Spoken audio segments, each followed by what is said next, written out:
Dear friends, अक्सर ऐसे कहा जाता है कि जो दूसरों के लिए गड्ढा खोदता है, भगवान उसके लिए कुआं पहले से तैयार रखते हैं।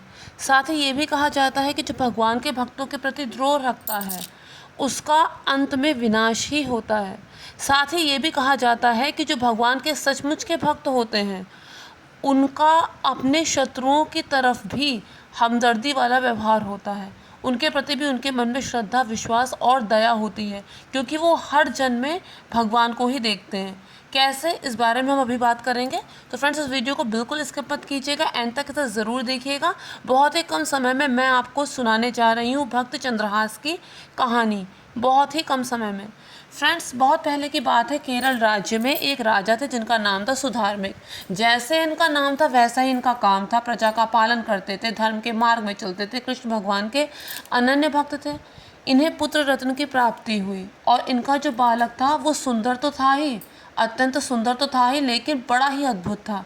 अद्भुत इसलिए क्योंकि पैदा होने के बाद जब उसने रोना शुरू किया तो उसके रुदन में कृष्ण कृष्ण कृष्ण की स्पष्ट रूप से आवाज़ सुनाई देती थी, जिस वजह से राजा बहुत प्रसन्न हुआ कि भगवान ने इतना भागवत पुत्र मेरे घर में भेजा, भगवान का भक्त मेरे घर में भेजा।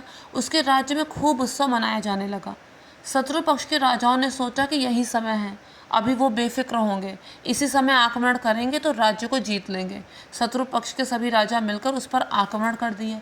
अब जब आक्रमण हो गया तो सारी सेना मारी गई और राजा के महल को भी घेर लिया गया।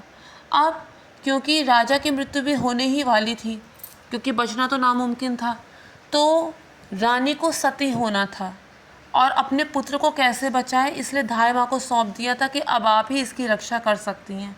अब वो अगर राजकुमार के रूप में उन्हें महल से बाहर लेकर जाती तो वो पकड़े जाते और उनकी भी जान जाती और बच्चे की भी जान जाती। तो उन्होंने क्या किया, उन्होंने सेविका का रूप लिया और एक टोकरी में उन्हें रखा और ऊपर से जूठे पत्तल आदि रख दिए। सैनिकों ने पूछा कि इसमें क्या है, कौन हो तुम? तो उसने कहा कि मैं सेविका हूँ और ये सब जूठे पत्तल है, महल की जूठन है। तो उन्होंने देखा और तो फिर उसे जाने दिया। अब वो उस बच्चे को लेकर कुंतलपुर राज्य में पहुँची। कुंतलपुर राज्य के जो राजा थे वो तो चक्रवर्ती सम्राट थे, अच्छे आदमी थे, लेकिन उनका जो महामंत्री था वो धृष्ट बुद्धि था। केवल नाम से ही नहीं, बहुत कपट था उसके अंदर, मन में कुछ और, बाहर से कुछ और, ऐसी आदतें थी उसकी। तो उनके पास गई और उन्होंने कहा कि मैं सेवा के कार्य में प्रवीण हूँ, आप मुझे काम पर रख लीजिए, मेरा एक बच्चा है, मुझे इसका पालन करना है। तो उन्होंने एक परीक्षा कराई पहले उनकी, और जब परीक्षा में वो पास हो गई तो उसके बाद उन्हें सेवा के कार्य के लिए राजमहल में रख लिया गया। राजमहल में वो दासी का कार्य करती और अपने पुत्र का लालन पालन करने लगी। वो बच्चा हर समय कृष्ण कृष्ण कृष्ण कृष्ण ही कहता रहता। प्रारब्ध ही कुछ ऐसा था। सब पूर्वजन्म के संस्कार होते हैं, ऐसे ही कोई किसी का नाम इस तरह से नहीं रखता। फिर उसके बाद क्या हुआ, देखते देखते 3 साल बीत गए। अब जब 3 साल बीत गए तो फिर से विधाता ने उल्टी चाल चली और हुआ ऐसा कि जो धाय माँ थी उनकी भी मृत्यु हो गई। अब उनकी मृत्यु हो गई तो फिर उस नन्हे बालक को महल से निकाल दिया गया।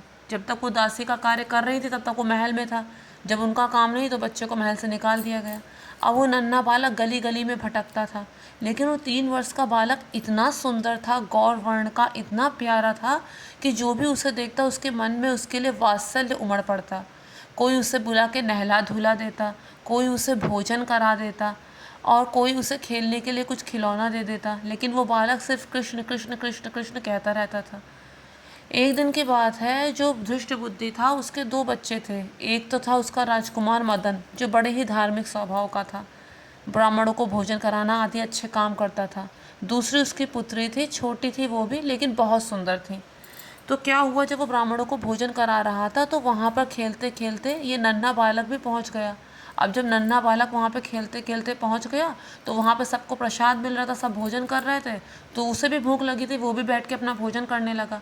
तो वहीं पर एक ज्योतिषाचार्य भी थे ब्राह्मणों के बीच में। तो उन्होंने पूछा, धृष्ट बुद्धि ने पूछा कि मेरी कन्या का हाथ देखकर बताइए कि इसका वर कैसा होगा, कैसा ऐश्वर्य होगा, कैसा राजमहल होगा। बड़े गर्व से उसने पूछा, क्योंकि कन्या थी इतनी सुंदर। अब उन्होंने उसका हाथ देखा और उसके बाद इधर देखने के बाद कहा, वो होगा इसका वर। जब उस नन्हे बालक की तरफ इशारा किया तो बिल्कुल जल भुन गया। जानता था कि उसे कि ये दासी का पुत्र है, बचपन से वहीं था, तो वो देख के पहचान गया उसे। उसने कहा कि मैं कहाँ, चक्रवर्ती सम्राट का महामंत्री और मेरी बेटी का जो पति होगा वो ऐसा होगा। बहुत क्रोध आया। उसने कह दिया सैनिकों से कि देखो सब लोग तो चले जाएं, लेकिन इस बच्चे को जाने मत देना। तो उस बच्चे को रोक लिया गया। बाकी सब लोग भोजन पाके चले गए। जल्लादों को बुलाया कि जिनके लिए मार काट रोज का काम होता है। कहा कि इस बच्चे को जंगल में ले जाओ और इसे मार डालो, और साथ ही इसका एक अंग काट के मुझे दिखाना कि सचमुच में इसको मार दिया है। जल्लाद उसे ले गए जंगल की तरफ, लेकिन वो बच्चा बहुत प्यारा था, बहुत सुंदर था। तो जल्लादों का भी जो मन था वो कांप गया। अब सोचा कि मारे तो कैसे मारे। तो उन्होंने पूछा उस बच्चे से कि तुमको पता है कि हम तुम्हें यहाँ पर क्यों लेकर आए हैं? उसने नहीं, मैं नहीं जानता कि आप मुझे यहाँ क्यों लेकर आए हैं। कहा कि तुम्हें मारने का आदेश है, तुम्हें मारना हमें पड़ेगा, लेकिन अंतिम इच्छा जो तुम्हारी हो हमें बता दो। तुम्हें जो भी चीज़ पसंद हो हम तुम्हें यहाँ लाकर देंगे। तुम चाहो तो किसी को पुकार भी सकते हो। बालक ने कहा तो मेरे तो सब कुछ भगवान श्री कृष्ण ही हैं, उनके अलावा तो मैं किसी को नहीं जानता। मैं पुकारूं तो किसे पुकारूं? बस मुझे थोड़ा सा समय चाहिए, मुझे पूजा करनी है अपनी शाम की। तो उन्होंने बोला कि ठीक है, कर सकते हो। दरअसल वो जब बच्चा कृष्ण कृष्ण कहता हुआ गलियों में भटकता था, तो एक दिन नारद जी की दृष्टि उस पर पड़ी। अब नारद जी ने उस बच्चे को देखा कि अरे ये बच्चा 3 साल का कृष्ण कृष्ण कृष्ण कृष्ण जपता रहता है। तो उन्होंने उसे छोटी सी शिला दी शालिग्राम की।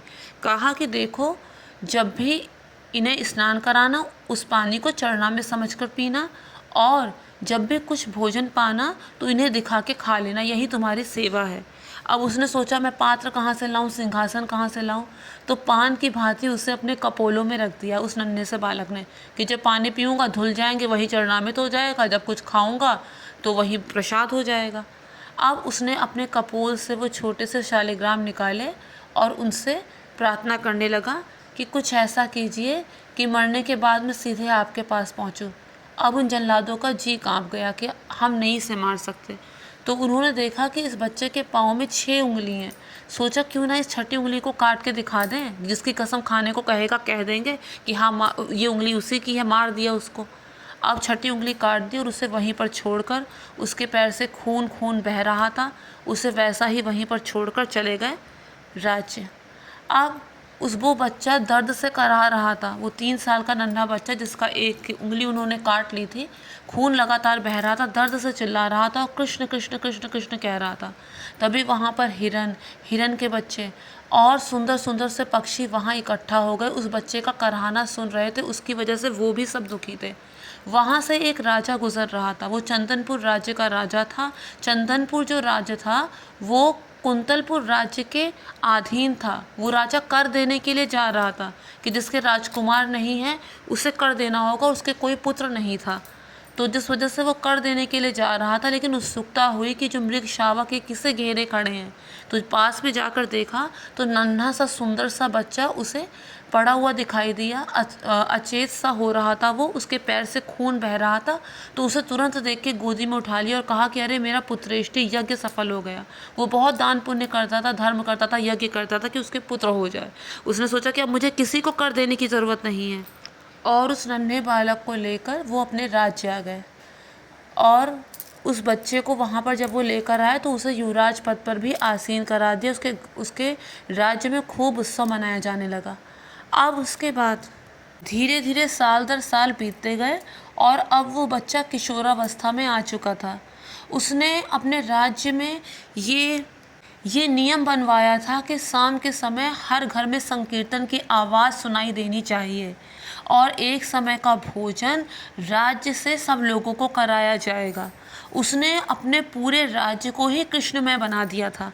अब कई सालों से कर नहीं पहुंचा था, तो जो चक्रवर्ती सम्राट था उन्होंने अपने महामंत्री से कहा कि जाके पता लगाओ क्या बात है, क्यों नहीं कर आया, और कोई दिक्कत है तो उसका निवारण किया जाए, और अगर जानबूझकर नहीं आया तो उसका दंड दिया जाए। ऐसा कहकर उसको रवाना किया। उसने वहाँ जाके देखा तो वो बच्चा किशोरावस्था में भले आ गया था, लेकिन उसने उसे देख के पहचान लिया। अब वो दासी का पुत्र उसके सामने ही पला पड़ा था, तो वो जानता था उसे, तो उसे देखकर पहचान गया। उसे बहुत क्रोध आया कि जल्लादों को भेजा था कि इसे मार के आओ, ये जिंदा भी बच गया और युवराज भी बन गया, और वो एकदम भड़क गया कि कहीं ये सचमुच में मेरी पुत्री से विवाह ना कर ले। ये उसके दिमाग में आया, अरे अब तो खुश हो जा, अब तो वो युवराज बन गया है, अब क्या दिक्कत है। लेकिन नहीं, वो तो था धृष्ट बुद्धि। तो उसने एक और चाल चली, मुंह पे कुछ और अंदर से कुछ और। होते कुछ लोग ऐसे, अब जैसे कुछ लेडीज़ का ही देख लो, मुंह पे बेटा बेटा, और मन में इतना जहर जिसका हम अनुमान भी नहीं लगा सकते। तो क्या था कि उसने राजा से कहा कि पहली बात तो ये कि आपको इसे युवराज बनाने से पहले सम्राट से पूछना चाहिए था और सम्राट को इस बात की सूचना देनी चाहिए थी। अब सम्राट के प्रकोप से तो आपको कोई बचा नहीं सकता। हाँ, मैं प्रयास कर सकता हूँ, अगर आप अपने पुत्र को सम्राट के पास भेज दें, वो इससे खुश हो जाएं, तो हो सकता है सम्राट आपको माफ़ कर दें। तो उन्हें क्या पता कि इसके दिमाग में क्या चल रहा है। तो उन्होंने कहा ठीक है। तो उस पुत्र को कहा कि बेटा तुम राज्य हो आओ और सम्राट से माफ़ी भी मांग लेना, जैसा तुम्हें उचित लगे वैसा करो। तब उसके बाद उसे एक चिट्ठी भी दे दी साथ में और कहा कि ये चिट्ठी तुम्हें जाके मेरे बेटे मदन के हाथ में देनी है, रास्ते में तुम्हें ये चिट्ठी नहीं खोलनी। पहले लोग बहुत धर्मपरायण होते थे, किसी की चिट्ठी पढ़ना अशिष्टता मानी जाती है। ये बात पहले के लोगों को समझ में आती थी, लेकिन पता नहीं अब मध्य वर्ग कैसा आ गया, मुगलों का साम्राज्य आ गया कि क्या हुआ, लोगों के दिमाग में इतनी गंदगी भर गई है कि जानना चाहते हैं। अब सपोज़ कीजिए किसी का फ़ोन चार्जिंग में हम लगाया, किसी पे विश्वास कर लिया कि देखो हमारा चार्जर ख़राब है, फ़ोन ज़रा चार्जिंग में लगा दो। पता चला हाँ जानते हैं पैटर्न, देखने लगे व्हाट्सअप। क्यों किसी का फ़ोन छूना है, क्यों किसी का मैसेज पढ़ना है। अगर मन में धीरज नहीं है तो साफ मना कर दो, हम नहीं रोक पाएंगे अपने आप को, और नहीं है तो फिर जाने ही दो। तो उसके बाद क्या हुआ, उसने चिट्ठी वैसे की वैसी उठाई और अपना घोड़े पर बैठ के चल पड़ा। जब वो चंदनपुर राज्य पहुंचा तो विश्राम के उद्देश्य से उसे एक उपवन दिखाई दिया और उस उपवन में एक पेड़ के नीचे वो अपनी पगड़ी खोलकर वहीं पर विश्राम करने लगा। एक तरफ उसने घोड़े को बांध दिया, वो थी राजवाटिका और उसे इसका पता नहीं था। तब तक जो धृष्ट बुद्धि था, उसकी जो पुत्री थी वो भी अब किशोरावस्था में आ चुकी थी, जिसका नाम विषया था। वो वहाँ पर आई, कुछ प्रारब्ध ऐसा था, कुछ पूर्व जन्म का ऐसा संबंध था कि उसे देखकर उसने अपने मन को समर्पित कर दिया। कहते हैं कि जो लोग ईश्वर से जुड़े होते हैं उनके चेहरे पे एक अलौकिक तेज होता है, उनमें एक अजब का आकर्षण होता है। बस उसी को देखकर उसके प्राण उस पर समर्पित हो गए।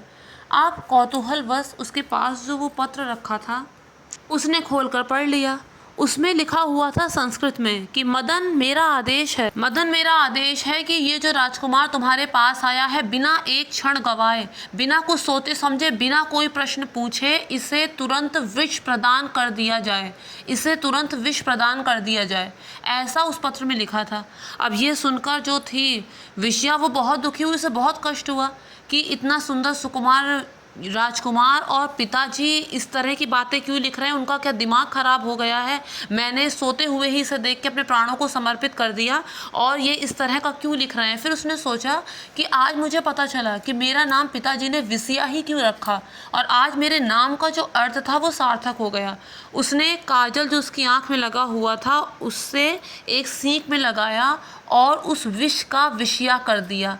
अब उस पत्र में लिखे हुए का अर्थ ही बदल गया कि मदन, ये मेरा आदेश है कि बिना कोई प्रश्न किए, बिना एक क्षण गवाए इसे विषया प्रदान कर दी जाए। अब मदन ने जब ये खत पढ़ा तो पिताजी का आदेश मानकर और उस राजकुमार को देखकर वो बहुत प्रसन्न हुआ और तुरंत ही राजपुरोहितों को बुलाया। तो उन्होंने कहा इसी क्षण बहुत अच्छा मुहूर्त है और विषया का विवाह उसके साथ करा दिया। अब जब धृष्ट बुद्धि वापस राज्य में आया तो उसने देखा कि पूरा राज्य फूलों से सजाया हुआ है और लग रहा है कि जैसे कोई मंगल उत्सव यहाँ पर हुआ है। तो जब वो राजमहल में आया तो उसे पता चला कि जो विषया है उसका विवाह उसी बालक से हो गया। अब उसका पारा बिल्कुल 7वें आसमान पर। उसे बहुत क्रोध आया कि मैंने इतने यत्न किए इस बालक को मरवाने के और अंत में यह मेरे ही गले बंध गया। उसने कहा भले मेरी पुत्री विधवा हो जाए, लेकिन मैं इसे जिंदा नहीं रहने दूंगा। तो उसने ये सब जो उसके मन में कुविचार थे उन्हें मन में दबा के बड़े ही मुस्कुराते हुए उस राजकुमार से कहा कि ये तो बहुत अच्छी बात है कि आपका विवाह मेरी पुत्री के साथ हो गया है, लेकिन हमारे यहाँ एक प्रथा है, विवाह के तुरंत बाद जो दामाद होता है उसे देवी के मंदिर, हमारी जो कुल देवी है, जंगल में जो हमारी कुल देवी का मंदिर है, वहाँ पर अकेले ही पूजा करने जाना होता है। वर्षों से ये प्रथा चली आ रही, मैं चाहता हूँ कि आप इसका निर्वहन करें। तो उसने बोला क्यों नहीं पिताजी, जैसा आप चाहेंगे वैसा ही होगा। तो उसने पूजा की थाल अपने हाथों से सजाई और कुल देवी के मंदिर में वो पूजा के लिए चल पड़ा। इधर उसने अपने कुछ बलवान सैनिकों को कह दिया कि नाम नहीं बताया, सिर्फ इतना कह दिया कि कुल देवी के मंदिर में जो भी आए उसे फ़ौरन काट डालो, ये मेरा आदेश है, वरना मैं तुम लोगों को काट डालूँगा, ऐसा उसने कह दिया। अब इधर जो था वो बालक, इधर जो चंद्रहास थे वो पूजा की थाल लेके कुल देवी के मंदिर जा रहे हैं। सैनिक पहले से वहाँ उनकी प्रतीक्षा कर रहे हैं और इधर विधाता ने कुछ और ही चाल चली। इस बार क्या हुआ कि जो चक्रवर्ती सम्राट थे, जो बड़े ही धार्मिक थे, उनसे उनके जो राजगुरु थे उन्होंने बताया कि राजन, इस समय आपकी सिंहासन पर बैठे रहने की अवधि समाप्त हो चुकी है, मंगल नहीं है, और अगर आप सिंहासन पर विराजमान रहे तो प्रजा में अकाल हो जाएगा, भीषण महामारियां आएगी। सिर्फ इसका एक ही उपाय दिखाई दे रहा है कि ये जो विषया का जो वर है, आपके महामंत्री का जो दामाद है, उसे फ़ौरन सिंहासन में बैठाकर उसका राज तिलक कर दिया जाए, तो ही ये जो समस्या है वो टल सकती है, ये जो भीषण अनहोनी होने वाली उसे टाला जा सकता है। तो वो बहुत खुश हुआ। उसने कहा कि महाभागवत एक भक्त अगर सिंहासन में बैठे और इससे प्रजा का मंगल ही मंगल हो तो इसमें भला क्या दोष है। तो उसने फ़ौरन कहा, मदन को बुलाया और कहा कि बुला कर लाओ उन्हें, उनका हमें राज तिलक करना है। मदन दौड़ा दौड़ा उन्हें बुलाने गया तो देखा तो पता चला कि वो कुल देवी के मंदिर में पूजा के लिए गए हैं। तो वो भी उनके पीछे पीछे उसी तरफ चल पड़ा।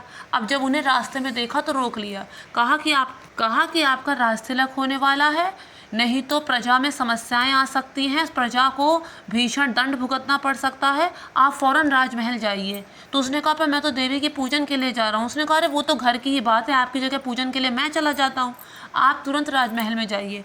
अब वो राजमहल में पहुँचा। इधर क्या हुआ, उसका राज तिलक होने लगा और उधर मदन पूजा की थाल लेके देवी के मंदिर में पहुँचा और वहाँ पर तो पहले से ही वो तलवार लिए मौजूद थे सैनिक। उन्होंने देखते ही मदन को काट डाला।